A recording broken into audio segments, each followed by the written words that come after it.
नमस्कार। इस खास पेशकश में आज हम एक संक्षिप्त विवरण और विश्लेषण कर रहे हैं पंचायती राज, मत्स्य पालन, पशुपालन और डेयरी मंत्री श्री ललन सिंह के हाल के इंटरव्यू का। जी। ये इंटरव्यू संसद टीवी पर आया था, उनके संवाद कार्यक्रम में।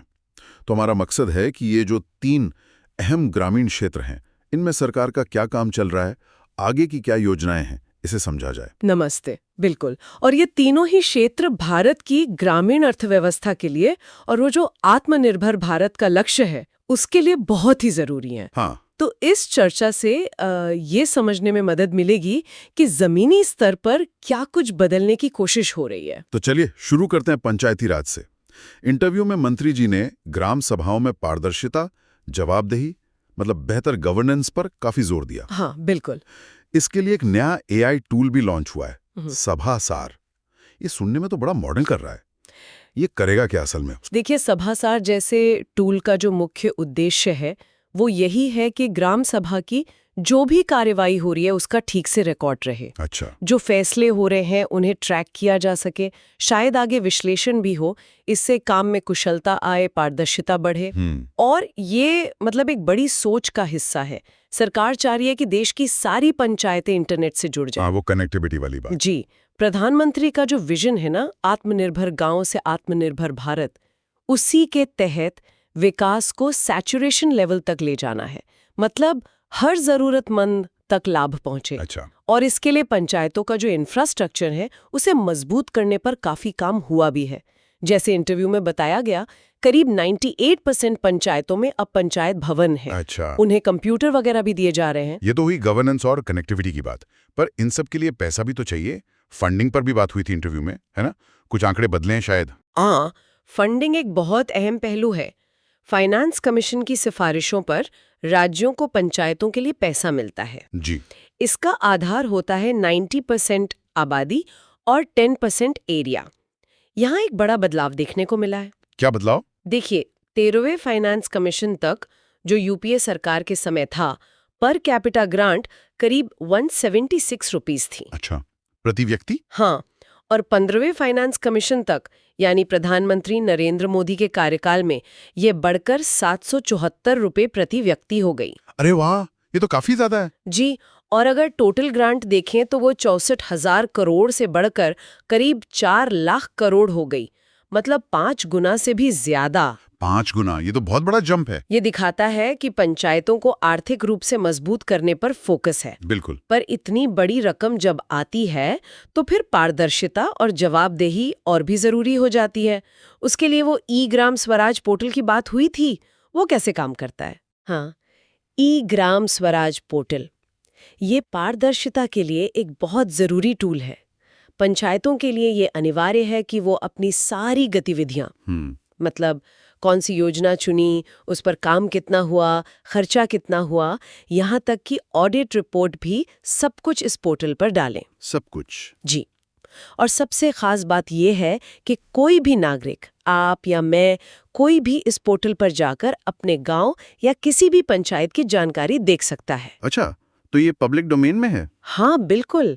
इससे पूरी प्रक्रिया काफी हद तक पब्लिक स्क्रूटनी के दायरे में आ जाती है। सिर्फ पैसा और पोर्टल से तो काम नहीं चलता। जो लोग काम कर रहे हैं, यानी प्रतिनिधि, उनका कौशल भी जरूरी है।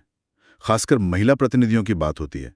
उनकी क्षमता बढ़ाने के लिए क्या हो रहा है? हाँ, ये बहुत जरूरी सवाल है। पंचायत प्रतिनिधियों और खास तौर पर महिला प्रतिनिधियों की कैपेसिटी बिल्डिंग के लिए स्पेशल ट्रेनिंग कैंप्स चलाए जा रहे हैं। अच्छा। इसके लिए एक नया ट्रेनिंग मॉड्यूल भी बनाया गया है जो राज्यों को भेजा गया है, और ट्रेनिंग के लिए पैसा भी दिया जाता है। इसके अलावा पंचायतों को मोटिवेट करने के लिए नेशनल अवार्ड्स भी हैं। अवार्ड्स किस लिए? ये उन पंचायतों को मिलते हैं जो प्रधानमंत्री की 9 फ्लैगशिप योजनाएं हैं ना, जैसे हर घर नल का जल। हाँ। उनको 100% यानी सैचुरेशन लेवल तक पहुंचाने में कामयाब होती हैं। पिछले साल राष्ट्रपति महोदय ने ये अवार्ड्स दिए थे, तो ये एक बड़ा प्रोत्साहन है। एक और योजना थी जो काफी चर्चा में रहती, स्वामित्व योजना। ड्रोन सर्वे, प्रॉपर्टी कार्ड, सुनने में अच्छा लगता है, पर क्या इससे सच में जमीनी विवाद कम हो रहे हैं? और क्या किसान इसका फायदा उठा पा रहे हैं लोन वगैरह लेने में? हाँ, स्वामित्व योजना का असर कई लेवल पर है। ड्रोन टेक्नोलॉजी से गांव की प्रॉपर्टी का बिल्कुल सटीक सर्वे हो रहा है। जी। और फिर आपसी सहमति से लोगों को स्वामित्व कार्ड मतलब प्रॉपर्टी कार्ड दिए जा रहे हैं। पहला फायदा तो यही कि गांव में जमीन के मालिकाना हक को लेकर जो झगड़े होते थे वो कम हो रहा है। हाँ, वो तो बहुत होते हैं। जी, इंटरव्यू के टाइम तक 2.25 करोड़ कार्ड बन चुके थे और लक्ष्य था कि अगले कुछ महीनों में 3 करोड़ पूरे करें। लेकिन इसका दूसरा और शायद ज्यादा बड़ा आर्थिक असर है। पहले गांव के किसान या छोटे प्रॉपर्टी मालिक अक्सर लोकल साहूकारों पर निर्भर रहते थे लोन के लिए। हाँ, वो तो शोषण करते थे। बिल्कुल। अब इस स्वामित्व कार्ड को एक वैलिड डॉक्यूमेंट की तरह इस्तेमाल करके वो सीधे बैंकों से लोन ले सकते हैं। अच्छा। बैंक इसे मानते हैं। जी, तो ये पीएम किसान सम्मान निधि जैसी योजनाओं के साथ मिलकर किसानों को आर्थिक रूप से काफी ताकत दे रहा है। तो ये पंचायती राज की बात हुई, अब थोड़ा समंदर और तालाबों की तरफ चलते हैं। मत्स्य पालन यानी फिशरीज। प्रधानमंत्री जी का ब्लू इकोनॉमी पर काफी जोर रहा है। हाँ, बिल्कुल। और भारत दुनिया का तीसरा सबसे बड़ा मछली उत्पादक भी है और दूसरा सबसे बड़ा एक्वाकल्चर देश। इस सेक्टर में क्या चल रहा है? फिशरी सेक्टर में वाकई काफी प्रभावशाली ग्रोथ हुई है। जैसा मंत्री जी ने भी बताया, 2014 की तुलना में मछली उत्पादन लगभग डबल हो गया है। डबल? जी हाँ, और एक्सपोर्ट भी काफी बड़ा है, करीब 60,524 करोड़ तक पहुंच गया है। इसमें प्रधानमंत्री मत्स्य संपदा योजना यानी PMSY का बड़ा हाथ है। एक दिलचस्प बात यह है कि भारत का जो टोटल मछली उत्पादन है करीब 195 लाख टन। हाँ। उसमें से इनलैंड फिशरीज यानी तालाबों, नदियों वगैरह से उत्पादन का हिस्सा बहुत बड़ा है, करीब 148 लाख टन। अच्छा, मतलब अंदरूनी हिस्सों से ज्यादा? हाँ, जबकि समुद्री यानी कोस्टल फिशिंग का हिस्सा करीब 47-48 लाख टन ही है। लेकिन एक्सपोर्ट में 99% योगदान कोस्टल फिशिंग का ही है। अरे, ये तो बड़ा विरोधाभास है। उत्पादन ज्यादा इनलैंड का, पर एक्सपोर्ट सारा कोस्टल से। तो सरकार की रणनीति क्या है फिर? दोनों पर ध्यान है? हाँ, सरकार की कोशिश है कि दोनों में संतुलन बने। एक तरफ सस्टेनेबल फिशिंग मतलब टिकाऊ तरीके से मछली पकड़ने पर जोर है, वहीं नई टेक्नोलॉजी एक्वाकल्चर मछली पालन और आजकल सीवीड समुद्री शैवाल की खेती पर भी ध्यान दिया जा रहा है। अच्छा, सीवीड भी? जी, इंफ्रास्ट्रक्चर पर भी काफी पैसा लग रहा है। नए फिशिंग हार्बर, लैंडिंग सेंटर बन रहे हैं। गांव में मॉडर्न मछली बाजार बनाने के लिए PMSY और FIDF से मदद मिल रही है। ये FIDF क्या है? FIDF है fisheries and infrastructure development fund. ये मुख्य रूप से बड़े इंफ्रा प्रोजेक्ट्स के लिए रियायती दरों पर लोन देता है, जबकि PMSY में सीधी सब्सिडी या सहायता मिलती है। तकनीक की बात हुई। इंटरव्यू में ICAR के किसी शोध का जिक्र था कि एक ही तालाब में 4 तरह की मछलियां पाली जा सकती हैं।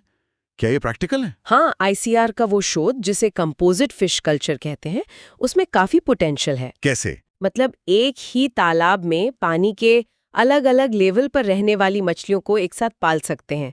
जैसे कोई सतह पर रहती है, कोई बीच में, कोई नीचे। अच्छा। तो इससे उत्पादन और आमदनी सिद्धांत रूप में 4 गुना तक बढ़ सकती है। और इसके साथ ही अच्छी क्वालिटी के मछली बीज मिले, इसके लिए जगह जगह ब्रूड बैंक भी बन रहे हैं। टेक्नोलॉजी और अच्छा इनपुट दोनों जरूरी हैं। बिल्कुल। और मछुआरों के ओवरऑल मदद के लिए कई लेवल पर काम हो रहा है। योजनाओं से सीधी मदद जैसे PMMSY, हाँ। लोन के लिए KCC मतलब किसान क्रेडिट कार्ड की सुविधा अब मछुआरों को भी है। अच्छा, उन्हें भी मिलती है? जी, उनकी सुरक्षा के लिए नावों का बीमा। समुद्री मछुआरों के लिए वो ट्रांसपॉन्डर लगा रहे हैं, करीब 1 लाख बांटने की योजना है। ट्रांसपॉन्डर? वो किस लिए?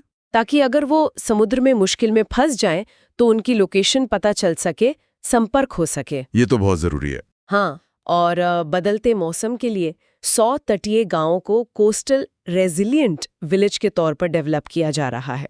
मतलब उन्हें समुद्री आपदाओं से निपटने में सक्षम बनाया जा रहा है। अब एक्सपोर्ट की बात करें, ये जो 60,000 करोड़ से बढ़ाकर 1 लाख करोड़ या 1.25 लाख करोड़ तक ले जाने का लक्ष्य है, उसके लिए अंडमान निकोबार और लक्षद्वीप में टूना मछली की बात हुई।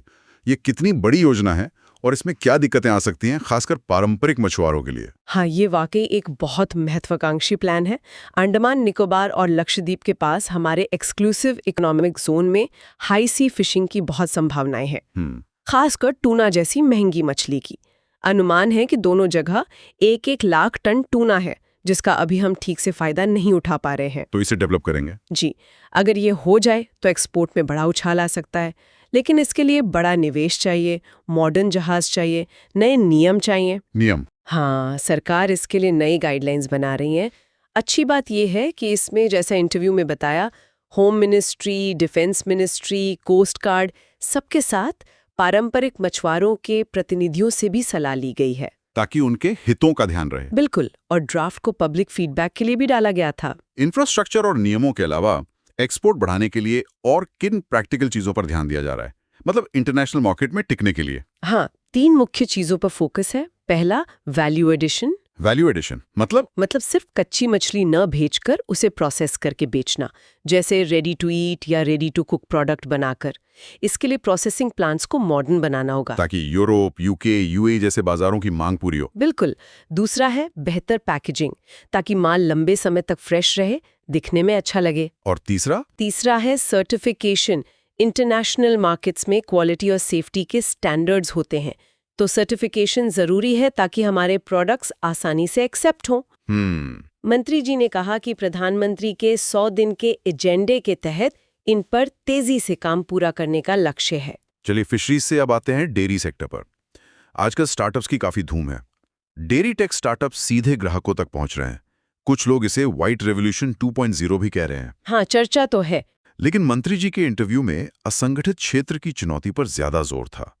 ये क्या है मामला, और संगठित क्षेत्र इसे कैसे बदल रहा है? देखिए, डेयरी सेक्टर की एक बड़ी सच्चाई ये है कि इसका बहुत बड़ा हिस्सा अब भी अनऑर्गेनाइज्ड है, असंगठित है। मतलब बहुत सारे किसान लोकल दूधियों को या छोटे कलेक्शन सेंटर्स पर दूध बेचते हैं। वहां उन्हें न तो सही दाम मिलता है और दूध में मिलावट का डर भी रहता है। हाँ, ये तो है। यहीं पर स्टार्टअप्स और बड़ी ऑर्गेनाइज्ड डेयरियां जैसे कोऑपरेटिव या प्राइवेट कंपनियां अहम रोल निभा रही हैं। वो सीधे किसानों से दूध लेती हैं, क्वालिटी चेक करती हैं और अक्सर बेहतर और टाइम पर पेमेंट करती हैं। अच्छा। इससे किसान धीरे धीरे ऑर्गेनाइज्ड सेक्टर से जुड़ रहे हैं, उन्हें फायदा हो रहा है और ग्राहकों को भी अच्छी क्वालिटी मिलने की उम्मीद बढ़ती है। क्या इंटरव्यू में कोई ऐसा उदाहरण दिया गया जिससे ये बदलाव देखें? बनारस के किसी प्लांट का जिक्र था शायद। हाँ, बनारस डेयरी प्लांट का उदाहरण दिया था। वो काफी प्रभावशाली है।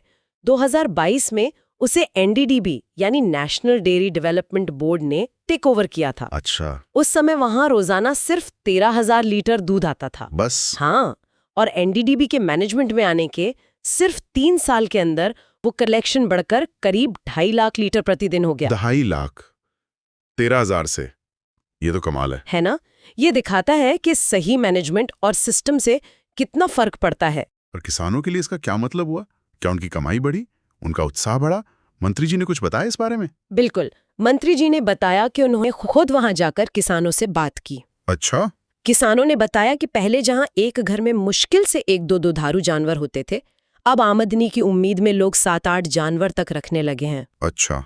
दूध का दाम भी जो पहले 27-28 रुपए प्रति लीटर मिलता था, वो बढ़कर 32-34 तक मिलने लगा है। ये तो सीधी सीधी कमाई में बढ़ोतरी है। हाँ, और एक और दिलचस्प बात, एनडीडीबी ने उस डेयरी प्लांट में बायोगैस प्लांट भी लगाया है। बायोगैस दूध प्लांट में? जी, वो कोऑपरेटिव सोसाइटी के जरिए गांवों से गोबर भी खरीद रहे हैं। गोबर भी? हाँ, तो किसानों को अब दूध का अच्छा दाम तो मिल ही रहा है, साथ में गोबर बेचकर भी एक्स्ट्रा कमाई हो रही है। वाह, मतलब आम के आम, गुठलियों के दाम। बिल्कुल। तो पशुपालक खुश हैं और पशुपालन को और बढ़ाने के लिए सोच रहे हैं। एनडीडीबी अब इस मॉडल को बनारस के आसपास के दूसरे जिलों में भी ले जा रहा है और प्रोसेसिंग कैपेसिटी भी बढ़ा रहा है। तो इस पूरी चर्चा को अगर समेटे तो क्या निचोड़ निकलता है?